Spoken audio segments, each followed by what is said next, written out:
తాకట్టులో ఉన్న బంగారాన్ని విడిపించి ఆ రోజు ఆన్లైన్ రేటుకే మేము కొంటాం. Sharma gold company.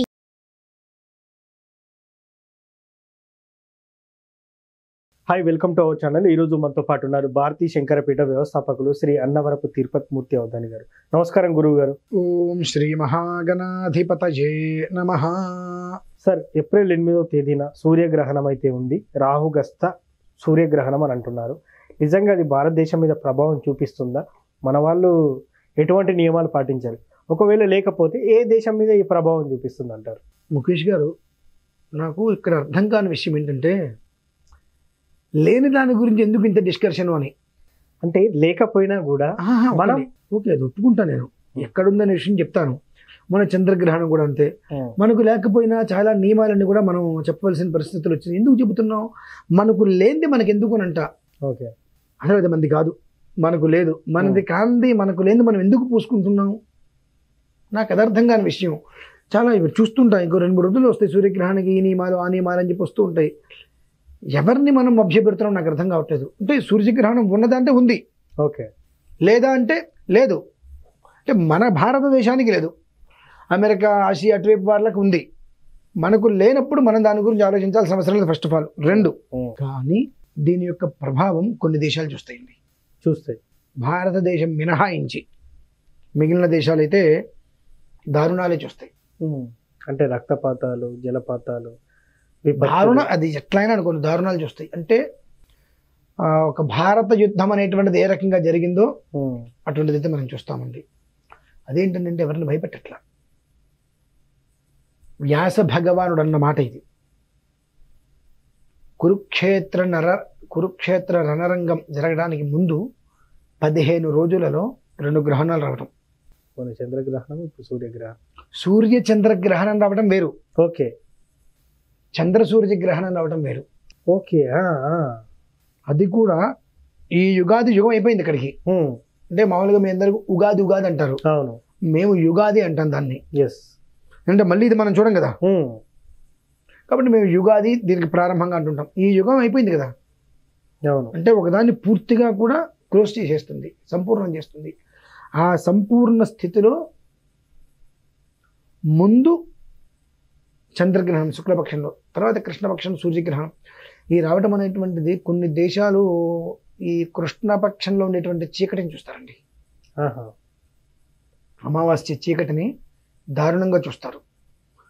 ఆయన అన్నారు, నేను ఇంతకాలంలో 15 రోజుల వ్యవధిలో చంద్ర సూర్య గ్రహణాలు నేనైతే ఇంతవరకు చూడలేదు.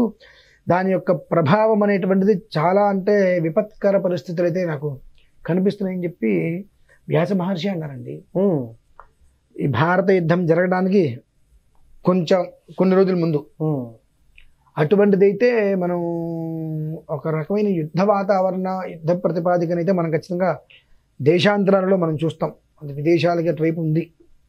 మన ఆ విషయంలో ఈశ్వరుడికి అనుగ్రహం వల్ల మన భారతదేశం అదృష్టం చేసుకుంది.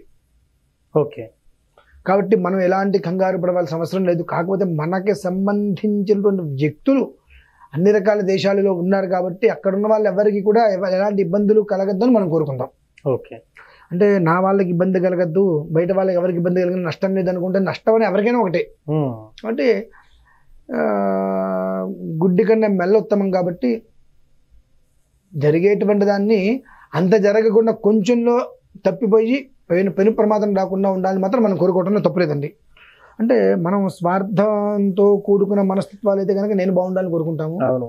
స్వార్థం లేదు అనుకుంటే అందరూ బాగుంటే అందరితో పాటు మనం కూడా బాగుంటామని కోరుకుంటే కనీసం ఒక స్థాయిలో అది తప్పే అవకాశం ఉంటుంది.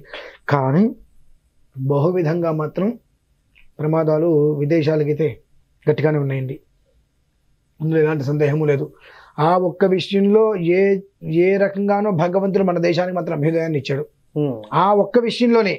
మిగిలిన ఉగాది నుంచి వచ్చేటువంటిది వేరు. అయ్యో అది అసలు మనం విధానం వేరు. కానీ ఈ సూర్యగ్రహణానికి మాత్రం మన భారతదేశంలో ఎలాంటి రకమైనటువంటి అశోచ నియమాలు లేవు. గర్భవతులు ఇలా ఉండాలి, వాళ్ళు ఇలా ఉండాలి, వీళ్ళు ఇలా ఉండాలి అనేటువంటిది లేదు. గ్రహణం ఎక్కడైనా గ్రహణమే, గర్భిణీలు ఇక్కడ కొంచెం జాగ్రత్తగా ఉండాలి అన్నట్టు నేను విన్నాను. మరి లేదని చెప్తాను. ఇప్పుడు నీరు అనేటువంటిది ఎప్పుడూ కూడా పల్లాన్ని చూస్తుంది, పల్లం. నిప్పు అనేటువంటిది ఎప్పుడూ కూడా పైకే చూస్తుంది. అవును. ఈ ఒక్క అమెరికా అనేటువంటిది మనకన్నా కిందకున్నాయి, మనకన్నా కిందకుంది ఆ దేశం. అమెరికా, ఆస్ట్రేలియా, ఆసియా ఇటువంటివి, ఆస్ట్రేలియా కాదు అమెరికా, ఆసియా ఇటువంటివి కిందకున్నాయి. ఇప్పుడు నీరు అనేటువంటిది కిందకు వస్తుంటే మీరు ఎంత పైకి పోసినా నీరు అనేటువంటిది కిందకే వస్తుంది. కాబట్టి ఆ ప్రభావం అనేటువంటిది అటే ఉంది. అసలు మనం దాని గురించి ఎలాంటి నియమాలు అవసరం లేదు. కొంతమందికి ఏవో వాటి పేరు ఏమంటారంటే సెంటిమెంట్లు ఉంటాయి. ఆ ఉన్నప్పుడు వాళ్ళు మనం కాదనం. అని ఇదేదో ఉంది చేయకపోతే మనకేదో అనర్థం జరుగుతుంది అనేటువంటి మాట మాత్రం పచ్చి అబద్ధం. అనర్థం జరుగుతుందనే ఉద్దేశంలో ఎలాంటి నియమాలు అవసరం లేదు. అమెరికా అయినా ఆస్ట్రేలియా అయినా మన వాళ్ళు ఎవరైనా ఏదైనా ఇబ్బంది కలిగిందంటే ఆ వార్త వింటే మనం స్నానం చేస్తున్నాము, లేదంటే ఆనందపడుతున్నాము, ఇక్కడ పార్టీ చేసుకుంటున్నాం. పిల్లాడు పుట్టాడు ఆస్ట్రేలియా అమెరికాలో ఉంటే ఇక్కడ మనం అంటే పార్టీ అటువంటి ఉద్దేశ్యంలో ఏదైనా మీరు ఆ సెంటిమెంట్ లాంటిది ఉంటే చేసుకోండి, అంతే మినహాయిస్తే. లేకపోతే దీనివల్ల ఏదో అనర్థం జరుగుతుంది అనేటువంటి విషయంలో మాత్రం ఎవ్వరు దీని గురించి ఆలోచించవలసిన అవసరం లేదు. ఈ దేశంలో మాత్రం. విదేశాలకు మాత్రం ఆ ఒక ప్రభావం అనేటువంటిది. సార్ ఇప్పుడు కొన్ని రాసులకు కూడా దీనికి బాగాలేదని చెప్పి లింకప్ చేస్తున్నారు గ్రహణానికి. అంటే విదేశాలు ఉన్న వాళ్ళకి ఇది జరుగుతుందని కూడా, దీనిపై మీరేమంటారు? గ్రహణానికి రాశులకు అనేటువంటి దానికంటే ఈ గ్రహణం అనేటువంటిది ఏ నక్షత్రం మీద మనకు వస్తుందో ఆ నక్షత్ర ప్రభావికులు చూడవద్దు అంటారు. ఎందుకంటే ఆ గ్రహణ ఛాయలు దోషాలు ఉంటాయి కాబట్టి చూడకుండా ఆ గ్రహణ సమయంలో ఏ నక్షత్రం అయితే ఉంటుందో ఆ నక్షత్ర ప్రభావం ఉన్నటువంటి వాళ్ళు ఆ గ్రహణ సమయంలో ఇప్పుడు రాహు ఉంది, ఆ మినుములు, ఒక రాగి ప్లేటు, దాని నిండా నెయ్యి, తర్వాత సూర్యుడి యొక్కది ప్రతిమ, తర్వాత రాహు అంటే పాము ఒక ప్రతిమ, అవి వేసి ఆ గ్రహణ సమయం మొత్తం కూడా జపం చేయించుకొని గ్రహణానంతరం గ్రహణానికి సంబంధించిన హోమం ఉంటుంది, అది పూర్తి చేసుకొని దానం ఇమ్మంటారు. ఎందుకంటే ఆ నక్షత్రం వారి మీద ప్రభావం అనేటువంటిది ఉంటుంది అని. అయితే దీన్ని మనం 2 విధానాలుగా తీసుకోవచ్చింది. ఖగోళ విధానంగా తీసుకోవచ్చు, తర్వాత యోగ విధానంగా మనం తీసుకోవచ్చు. యోగ విధానంగా మనం ఖగోళ విధానంగా తీసుకున్నప్పుడు ప్రపంచం మొత్తానికి అది ఆపాదిస్తుంది. అయితే ఖగోళంలో కూడా రేఖాంతరాలు ఉన్నాయి కదా మళ్ళీ. కాబట్టి ఏంటంటే దాని యొక్క ప్రభావం అనేటువంటిది అమెరికాలో ఉన్న వాళ్ళకి పడుతుంది, అంటే అమెరికాలో జన్మించిన వాళ్ళకి పడుతుంది. ఓకే, ఇక్కడ నుంచి వెళ్ళిన వాళ్ళకి ఏం కాదు. ఆ ప్రభావం అనేటువంటిది దాని పేరు ఏమంటారంటే దొంగతనం చేసేవాడిని చూసి కనుక దాక్కుంటే వాడికి ఆ భయం ఎలా అయితే ఉంటుందో ఆ ఒక భీతి అనేటువంటిది ఉంటుంది. మీరు ఆస్తే దాని గురించి ఏదో జరుగుతుంది అనేటువంటిది అపోహపడవలసిన అవసరం లేదు. సో గ్రహణం భారతదేశం మీద ఎటువంటి ప్రభావం చూపదు, మనం ఎలాంటి నియమాలు పాటించిన అవసరం లేదు, శుచి శుభ్రత కూడా అవసరం లేదు అని అంటారు. అంటే ఐ మీన్ శుచి శుభ్రత అంటుముట్టు అవసరం లేదు అని అంటారు. Okay sir, thank you. So చూసారు కదా, గ్రహణ ప్రభావం భారతదేశం మీద లేదు. సో విదేశాల్లో ఉన్న వారికి కూడా ఎటువంటి నియమం లేదు. బట్ ఏంటంటే గ్రహణ సమయంలో పట్టువిడుపు స్నానం తప్పనిసరి అని గురుగారు మాటల్లో తెలుసుకున్నాం. ఇది వాటి కార్యక్రమం. మరో కార్యక్రమం మళ్ళీ కలుద్దాం. Thank you. సుమన్ టీవీలో మీ పర్సనల్ అండ్ బిజినెస్ ప్రమోషన్స్ కోసం కింది నెంబర్కి కాంటాక్ట్ చేయండి.